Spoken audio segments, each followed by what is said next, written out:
दोस्तों, हिंदी सिनेमा के कई ऐसे स्टार्स हैं जो किसी न किसी वजह से चर्चा में रहते हैं, फिर चाहे वो आज के आर्टिस्ट हो या सालों पुराने।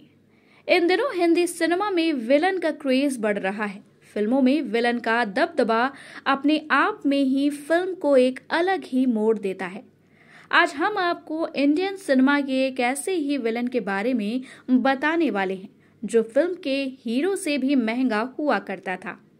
इतना ही नहीं बल्कि इन्हें हिंदी सिनेमा का प्राण कहा जाने लगा था।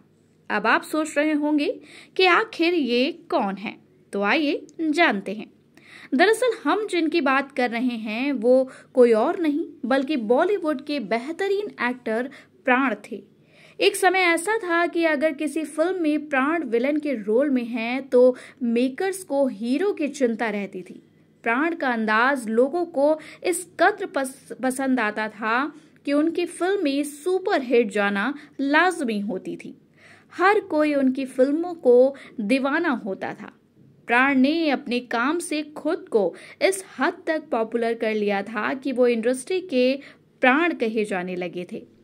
वैसे एक्टर का असली नाम किशन सिकंद अहलूवालिया था, लेकिन बाद में ही उन्होंने अपना स्क्रीन नाम प्राण रख लिया था। आपको बता दें कि प्राण अकेले ऐसे विलन रहे हैं जिन्होंने हीरो से ज्यादा फीस ली है।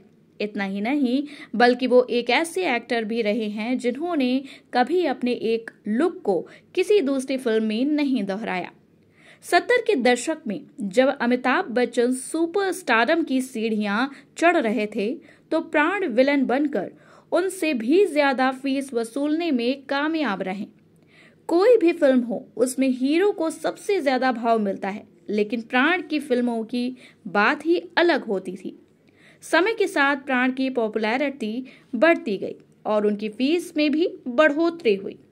1968 से 82 तक उन्होंने एक फिल्म के लिए कई लाख रुपए चार्ज किए। इतना ही नहीं बल्कि उस समय के स्टार्स जैसे मनोज कुमार, जितेंद्र, धर्मेंद्र, सुनील दत्त, विनोद खन्ना और यहाँ तक कि अमिताभ बच्चन भी ज्यादा फीस वो लेते थे।